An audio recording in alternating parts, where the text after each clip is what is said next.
Noi facciamo una proposta molto semplice, cioè si torni alla procedura e ai contenuti del piano casa 1 e 2 che hanno ben funzionato. Si può riassumere così: nella proposta dell'assessore all'urbanistica del Comune di Venezia Andrea Ferrazzi, la linea dei comuni ritrovatisi uniti contro il piano casa a terra approvato dalla Regione Veneto.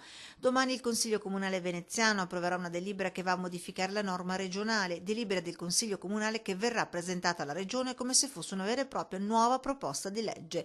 Operazione già compiuta dai comuni di Padova e Treviso e a breve anche da Vicenza e Belluno. L'intento è chiaro. Significa semplicemente che poi le modalità di attuazione di questo piano casa, che comunque condividiamo negli obiettivi economici che si pone, passi attraverso un atto del Consiglio Comunali. I comuni vogliono decidere sul proprio territorio perché le diversità sono molte. Un effetto della nuova deliberazione comunale è proprio porre freno alle variazioni indiscriminate delle destinazioni d'uso.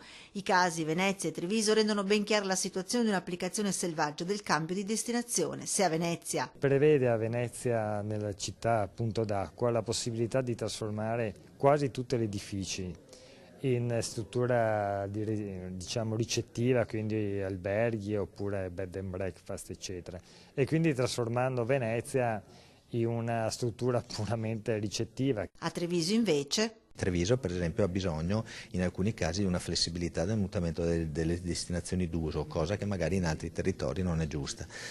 Quindi si è dimostrato che su questo tema è assolutamente necessario che ogni comune si riappropri di questa competenza.